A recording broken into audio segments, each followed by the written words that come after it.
마태복음 15장 21절 말씀 같이 합독해 보도록 하겠습니다.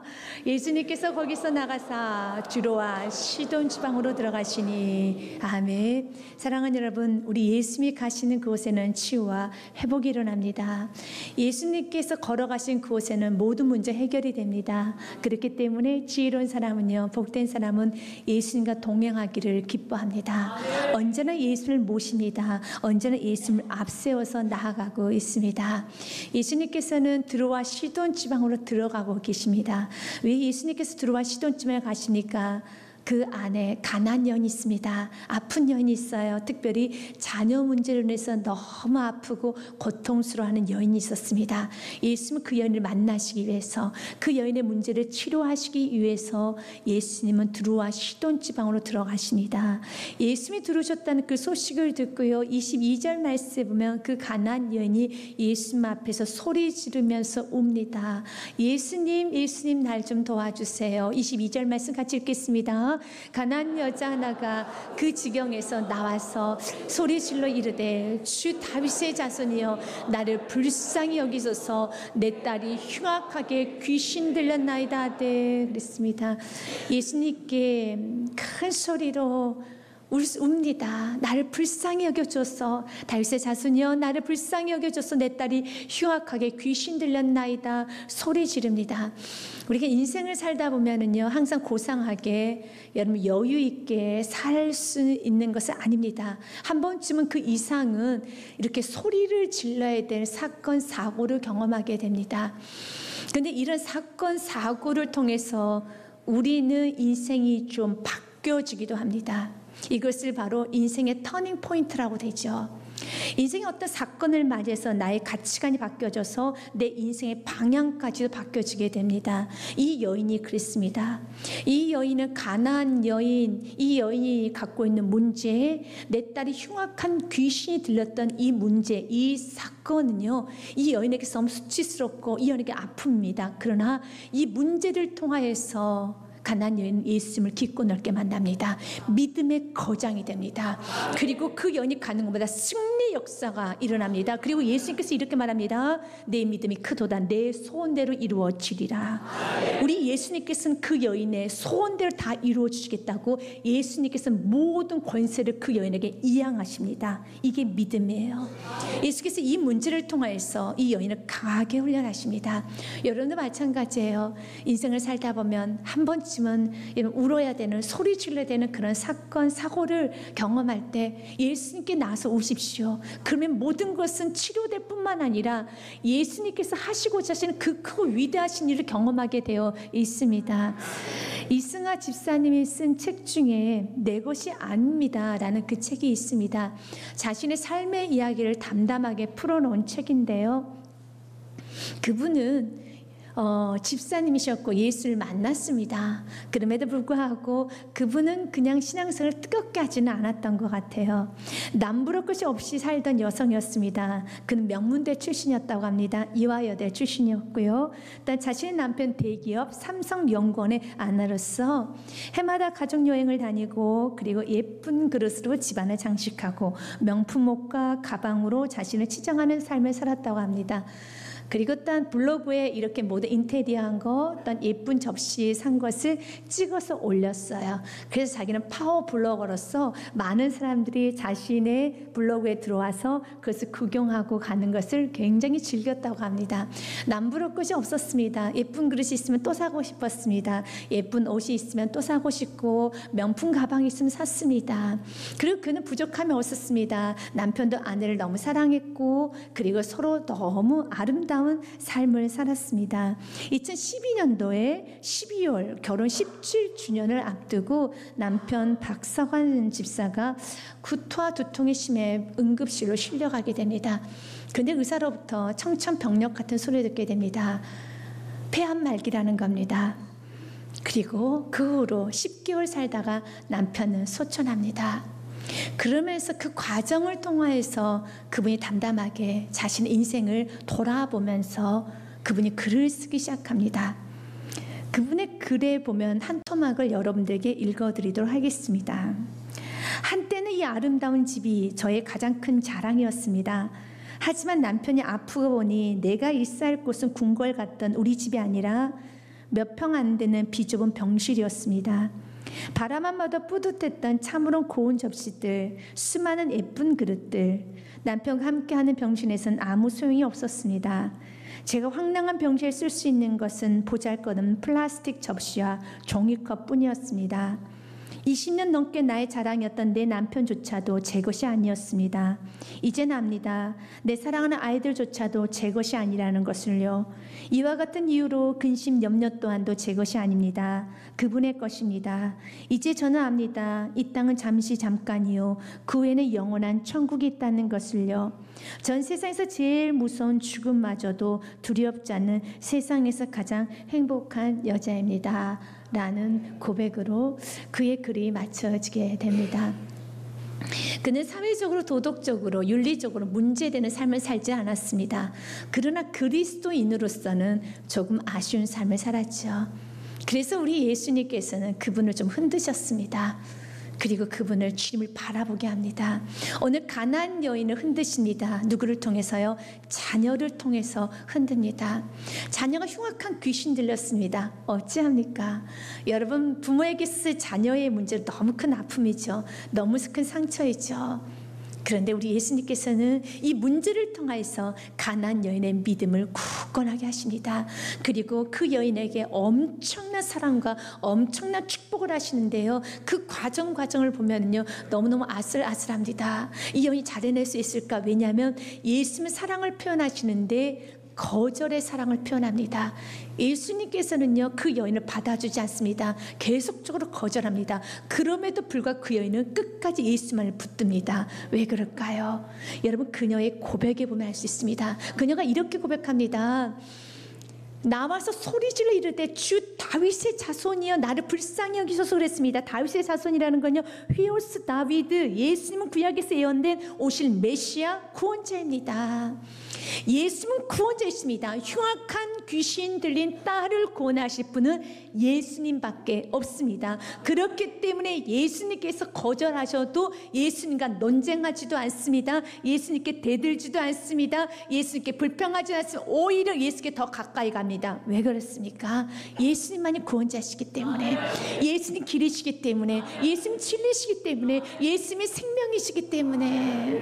여러분, 예수님께서 밀어내도 예수님께 더 가까이 오는 거예요. 왜냐하면 다른 사람은 어떤 것도 내 딸을 고칠 수가 없다는 걸 알기 때문에 여러분, 구원자신 예수님만 끝까지 붙드는 것이, 그것이 믿음이라는 겁니다. 여러분, 자녀를 키우다 보면은 여러분, 자녀가 좀 못된 행동을 하게 되면 부모님이 이런 말 합니다. 너 이렇게 행동 고치지 않고 이렇게 못된 짓 하고 다니면 용돈 끊는다라고 말합니다. 그때 그 자녀는 그 말을 듣고요, 여러분, 반응을 합니다. 그러면서 몸을 추스르면서 아양을 이렇게 보인다고 하죠. 잘 보면서 어마마마, 아바마마 잘하겠습니다. 용돈 주시옵소서라고 하죠. 그런 자녀는 참 괜찮은 자녀예요. 그런데 어떤 자녀는요, 너 용돈 끊는다라고 하면 치사하다는 표정으로 껄렁껄렁거립니다. 그러면서 내가 그러면 아르바이트에서 돈 벌지? 내 친구가 아르바이트 소개해준다고 했는데 그 친구한테 아르바이트 소개받아서 내가 돌보면 되지. 내가 지금까지 부모님께 용돈 받아주었지만 이제 내가 볼 거야 라고 하면서 아르바이트 할 생각을 합니다. 친구 만날 생각을 합니다. 실컷 오토바이 탈 생각을 합니다. 그러면서 자녀가 부모님 앞에서 걸렁걸렁합니다. 그리고 자꾸 말대답을 합니다. 여러분, 그런 자녀가 여러분 예쁜 자녀인가요? 아니에요. 그럼 왜 그 자녀 이렇게 걸렁걸렁합니까? 갈 데가 있어서 그래요. 친구가 많아서 그래요. 아르바이트 할 수 있다는 그 자신 생각 때문에 그렇습니다. 만약 그가 사회성이 없어 친구가 없었더라면, 그가 아르바이트 할 생각을 하지 못했었더라면 여러분, 그 자녀는 부모님께 다소가 됐겠죠. 이것이 오히려 그 자녀에게서는 복입니다. 신앙생활을 해도 그리스도인들 중에서 좀 걸렁걸렁하는 그리스도인들이 있습니다. 왜 그렇습니까? 절대로 겸손해질 수가 없어요. 왜요? 의지할 것이 많아서 그래요. 갈 곳이 많아서 그렇습니다. 여러분이 갈 데가 많고 여러분이 예수의 도움 없이도 여러분이 살 수 있는 그런 강한 힘이 자꾸 있다라고 생각한다라면 마치 그 어리석은 자녀처럼 용돈 끊는다니까 아르바이트 하면 되지. 내가 친구가 얼마나 많은데 내 친구 아르바이트 소개시켜준다고 그랬어. 그 사장이 나 잘한다고 했어. 라는 이런 저런 생각을 하는 그 자체가 그 자녀 인생에선 커다란 올무가 되죠. 그 자녀 인생은 커다란 오점이 남겨지죠. 그리고 삶은 교만해지는 거예요. 우리도 마찬가지입니다. 여러분, 우리가 주님 앞에 겸손하지 못하는 거, 이 여인처럼 겸손을 우리가 찾지 못하는 것은요, 내가 의지할게, 아니 내 힘이 너무 많은 겁니다. 우리 중에서 원하고 있습니다. 너가 의지하는 것들, 이것은 너에게 도움이 되는 것이 아니야. 이것은 너에게 우상이란다. 사랑하는 여러분, 구원은 예수님밖에 없습니다. 길은 한 길입니다. 진리는 하나입니다. 생명은 예수님밖에 없습니다. 그렇기 때문에 우리는 예수님께 가야 되는 겁니다. 주 나를 박대하시지도 않지만 여러분, 그분 앞에 나가지 아니하면, 그분이 나를 붙들어주지 않으면 나는 살 수가 없습니다. 요한복음 10장 10절 말씀에 보면은요, 예수님만이 우리에게 풍성함을 주십니다. 예수님만이 모든 것 해결해 주십니다. 같이 읽겠습니다. 도둑이 오는 것은 도둑질하고 죽이고 멸망시키려는 것뿐이요, 내가 온 것은 양으로 생명을 얻게 하고 더 풍성히 얻게 하려는 것이라. 아멘. 여러분, 때로는 문제가 해결될 수 있어요. 여러분, 아르바이트에서 용돈을 좀 벌 수 있습니다. 그러나 그 모든 것은 여러분, 그 자녀에게 오히려 독이라는 걸 압니다. 마찬가지예요. 예수님 믿지 않아도 어떤 문제 해결될 수 있습니다. 그러나 그것은 여러분에게 독이 됩니다. 올무가 됩니다. 결국은 도적은 도둑질하고 죽이고 멸망시키는 것이기 때문에 주님께 주시는 답은, 주님께서 받은 은혜는, 주님께로부터 받은 축복, 주님께서 해결하는 모든 문제는 우리 모두에게 축복이 되지만, 주님으로부터 오는 모든 것은 우리에게 축복이 되지만, 그 외의 것으로 우리가 공급을 받게 되면은요, 이거 자기 힘으로 세상을 의지해서 살아남는 것은 오히려 인생의 독이 된다라는 거예요. 오히려 인생의 오점이 된다라는 겁니다. 주님 없이는 나는 살아갈 수 없습니다. 주밖에 나의 복은 없습니다. 예수님께서는요, 소리 지르고 있는 그 여인에게 예수님은 귀를 닫아버립니다. 듣지 않습니다.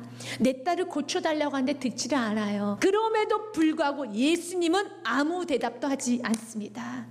예수님 아무 대답도 하지 않으세요. 왜요? 예수님께서 이 연애 마지막으로 축복하셨던 말씀에 내 믿음이 크도다, 내 손대로 이루어지리라. 우리 주님께서는 그 연애 강하게 훈련합니다. 너무 강하게 훈련해요. 그래서 예수님께서는 거절하시고 아무 대답도 하지 아니하시고 한마디 말을 하십니다. 24절 말씀에 보면 예수께서 대답하시되, 나는 이스라엘 집 잃어버린 양 외에 다른 데로 보내심을 받지 아니하였노라 하니 그랬습니다. 이스라엘 집 외에는 다른 곳에 줄 축복이 없단다. 너는 죄야 라고 말합니다. 여러분, 이게 얼마나 아픕니까? 예수님께 도와달라고 예수님께 간청하러 나왔는데 예수님이 거절하면서 난 너에게 줄 은혜가 없다라고 말합니다. 예수님은 그러지 않아요. 우리 예수님께서는요, 부활 승천하시고 난 후에 마태복음 28장 말씀 19절과 20절 말씀, 너희는 모든 족속으로 제자를 삼으라고 그랬습니다. 구원에서 제외될 자는 없습니다. 요한복음 3장 16절 말씀에도요, 우리 주님께서 이렇게 말합니다. 하나님이 이 세상을 이처럼 사랑하사 독생자를 주셨으니 이는 그를 믿는 자마다 멸망하지 않고 영생을 얻게 하려 하십니다. 믿으십니까? 여러분, 하나님은 세상을 이처럼 사랑하세요. 모두 다 사랑해서 모두에게 예수 그리스도를 주셨습니다. 이 말씀 로마서 말씀에 정확히 이루어집니다. 10장 12절 말씀에 구원에서 제외될 자는 없어요. 유대인이나 헬라인이나 이방이나 차별이 없습니다. 한 분이신 주께서 모든 사람의 주가 되사 그를 부르는 모든 사람에게 부여하시도다. 아멘. 누구든지 예수의 이름 부르면 구원을 주십니다. 차별하지 않습니다. 13절 말씀 같이 읽겠습니다. 누구든지 주의 이름을 부르는 자는 구원을 받으리라. 아멘. 맞습니다. 그럼에도 불구하고 우리 예수님은 이 여인에게 난 너에게 베풀 은혜가 없다, 난 너에게 베풀 축복이 없구나 라고 말을 합니다. 그 말에 여러분, 이 여인은 예수님이 거절했어요. 그런데 이 여인은 예수님의 말에 어떻게 반응을 하느냐 하면요, 예수님이 거절했는데요, 25절 말씀에 같이 읽겠습니다. 시작. 여자가 와서 예수님께 절하며 이르되 주여 저를 도우소서. 아멘. 이것이 진짜 믿음이에요. 믿음이 무엇입니까? 예수를 믿는 겁니다. 여러분, 그분이 나의 구원자, 그분이 나의 길, 그분이 나의 진리 생명, 그분이 치료자, 그분이 회복자, 그분이 구원자라고 믿는다라며, 구원은 다른 길이 없다란다라며, 그분이 나를 거절해도 내가 다가가야 될 분은 그분이라는 겁니다. 내가 붙들야 될 분은 구원자 예수 그리스도라는 겁니다. 이게 믿음이에요. 그러나 거절하면 다른 데로 가요. 거절하면요, 기도 안 해요. 오히려 거절하면 예수님과 논쟁합니다. 예수님 어떻게 이러실 수 있습니까? 예수님 불공평합니다. 그 여인은 논쟁하지 않아요. 논쟁하지 않고 믿음의 사람은 입을 벌립니다. 그래서 주님께 또 도와달라고 합니다. 오히려 그분의 여러분 행동은 더 겸손해졌어요. 처음 예수님 만날 때는요, 소리 지릅니다. 그럼 이미 예수님께서 내 기도를 들으셨다는 것을, 내 음성을 들으셨다는 걸 알기 때문에 소리 지를 필요가 없어요. 이제는 어떡합니까? 간청합니다. 예수님 도와주세요. 이미 예수님은 내 기도를 듣고 있고 내 음성을 들었다는 것을 알고 있기 때문에 여기서 더 앙앙거리지 않아요. 여러분, 예수님께 더 협박하지도 않습니다. 그냥 예수님께 도와주세요. 이 여인은 예수님의 선하심을 믿었어요. 예수님의 인자심을 믿었습니다. 그러면 이런 의문이 생깁니다. 왜 이렇게 예수님은 이 여인에게 혹독하게 훈련하시는 걸까? 왜 이렇게 훈련하시는 걸까?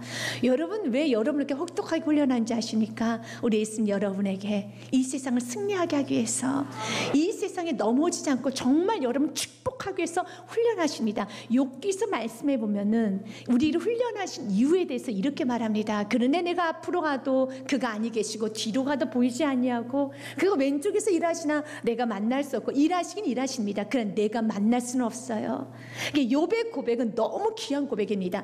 일하신, 난 그거는 믿어요. 가나안 여인의 믿음도 그랬어요. 난 믿습니다. 그러나 내 눈엔 보이지 않군요. 아직 응답은 되지 않군요. 그가 오른쪽에 돌이키시나 배울 수 없구나. 그 이유는 10절 말씀. 그러나 같이 읽겠습니다. 그러나 내가 가는 길을 그가 아시나니 그가 나를 단련하신 후에는 내가 순금같이 되어 나오리라. 아멘. 예수님은 그 여인에게 단련을 좀 해야 되는 거야. 순금 같은 신앙, 믿음의 거장이 되기 원하셨습니다. 동일한 말씀을 기록하고 있는 마가복음 7장 말씀에 보면 그 여인의 출신에 대해서 나오고 있습니다. 마가복음 7장 말씀 26절 말씀에 보면은요, 그 여자는 헬라인이요, 이방 여인이요, 헬라 문화권에 있는 여인이요, 수로보니게 족속이라 자기 딸에서 귀신 쫓아내시기를 간구하거나 그랬습니다. 수로보니게는요, 시리아 지방의 베니게를 말합니다. 그곳에는 통상과 무역이 발달하였기 때문에 어느 지역이나 우상이 많지만 그 지역은 우상과 음란과 욕심과 쾌락이 가득한 지역이었어요. 그리고 자신의 가정도 만만하지 않은 가정입니다. 그래서 자녀가 귀신 들린 거예요. 이런 가정에서, 이런 지역에서 너가 살아남기 위해서는 얼마나 굳건한 믿음이 있어야 되는가. 여러분, 우리 주님은 우리가 사는 세상이 어떤 세상인 줄 압니다. 사단이 공중권세 잡았습니다. 오는 사자와 같이 삼키틀 두루 찾는다고 되어 있습니다. 그렇기 때문에 정말 여러분의 주님 앞에 크게 쓰임받기 원한다면 이 가나안 같은 믿음이 있어야 돼요. 어떤 상황에서도 복 주실 분은 주님, 나를 살려주실 분은 주님, 회복시켜 주실 분은 주님. 그분이 길, 그분이 진리, 그분이 생명. 그 외의 길은 다 도적, 그 외의 길은 다 망하는 길이야. 이 정도의 믿음이 없이는 이 세상 살아갈 수 없다라는 거예요.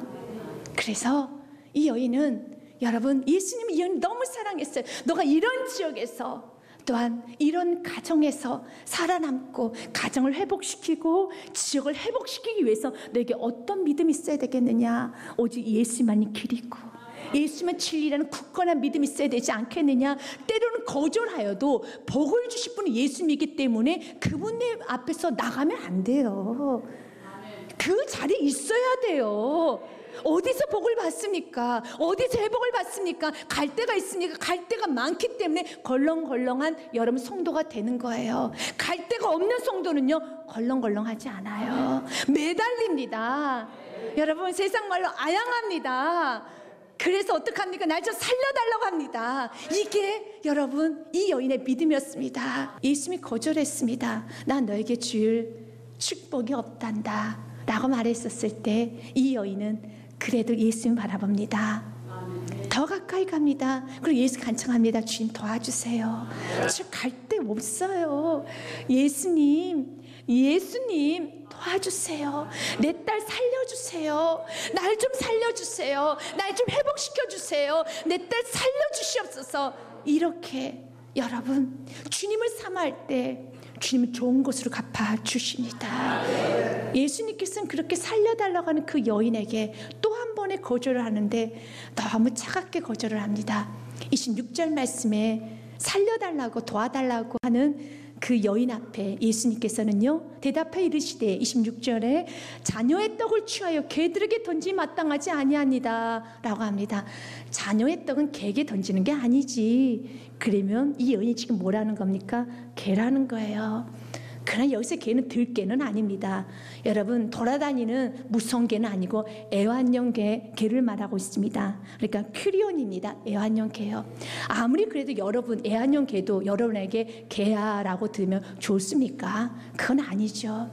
우리 예수님은 단 한 번도 우리들을 애완용 개로 아닙니다. 상한 갈대도 꺾지 않으시고 꺼져가는 심지도 밟지 아니하신 분이 우리 예수님이십니다. 그러나 예수님 오늘 강하게 훈련하십니다. 그러면서 예수님 마음은요 여러분 굉장히 불편했을 겁니다. 내 딸아 조금만 더 견뎌봐. 조금만 더 견뎌봐. 너의 믿음이 얼마나 대단한지 네 스스로가 깨달아야 돼. 여러분 안에 있는 믿음 대단한 거 있습니다. 대단합니다. 그래 여러분 너무 모르셔. 왜? 순종을 안 해봤기 때문에. 여러분 도전을 안 하셨기 때문에. 도전해 보십시오. 여러분 안에 있는 믿음이 얼마나 대단한 믿음인지 순종해 보십시오. 여러분 안에 있는 믿음이 얼마나 대단한 믿음을 갖고 있는지. 지금 이 여인 안에 있는 믿음을 우리 주님은 다 끄집어내서 너가 소유한 그 믿음, 나 예수를 붙들고 있는 그 믿음이 얼마나 강력하고 대단한 믿음인지 그 여인이 알기 원하셨습니다. 그 여인이 여러분 느끼고 깨닫기를 원하셨던 거예요. 그런데 예수님의 기대대로 이 여인은 예수님께서 나는 내 자녀의 떡을 개들에게 던지는 건 마땅하지 않지라는 그 말에 이 여인이 이렇게 대답을 합니다. 맞습니다. 27절에요. 맞습니다. 논쟁하지 않아요. 예수님께 여러분 화내지 않아요. 맞습니다. 옳습니다. 27절 같이 읽겠습니다. 여자가 이르되 주여 옳소이다마는 개들도 제 주인의 상에서 떨어지는 부스러기를 먹나이다 하니 아멘. 옳습니다. 맞습니다. 맞아요. 저는 받을 일 다 받았습니다. 그렇죠. 이 여인은 은혜를 아는 여인이에요. 자신의 딸을 보면서 흉악한 귀신 들린 그 딸을 보면서 내가 저렇게 될 수 있는데 여러분 내 딸이 나보다 더 선하지 못해서 흉악한 귀신이 들렸을까요? 그게 아니라는 거예요. 내가 온전한 정신을 살고 있는 건 아버지의 은혜라는 거. 더 나아가서 내 딸이 흉악한 귀신에 들린 것처럼 거기 베니게 지역에 있는 모든 사람들이 음란에 취해 살고 욕심에 취해 살고 물질에 취해 살고 쾌락에 취해 살고 밤마다 우상 앞에 절하는 그 모든 모습들을 보면서 그런 곳에서 나를 구원하여 주시사 내가 예수를 향해서 호산나 다윗의 자손이여 다윗의 자손이라고 예수님을 부를 수 있었다는 것은 예수님을 나의 구원자라고 부를 수 있었다는 것은 은혜라는 겁니다. 여러분 어떤 면에서 우리가 원하는 기도의 응답이 되지 않는다 하여도 우리는 그다지 불평하고 원망하고 여러분 불공평하다 할 이유가 없습니다. 우리가 구원받은 것 자체가 우리는 충분한 은혜를 받은 겁니다.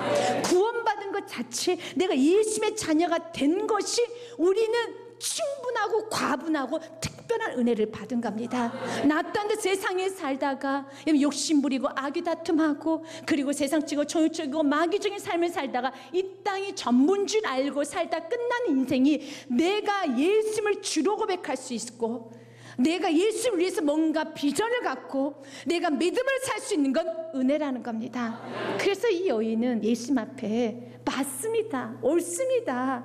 저는 더 이상 주님 앞에 감히 구할 수도 없는 자지요. 옳습니다.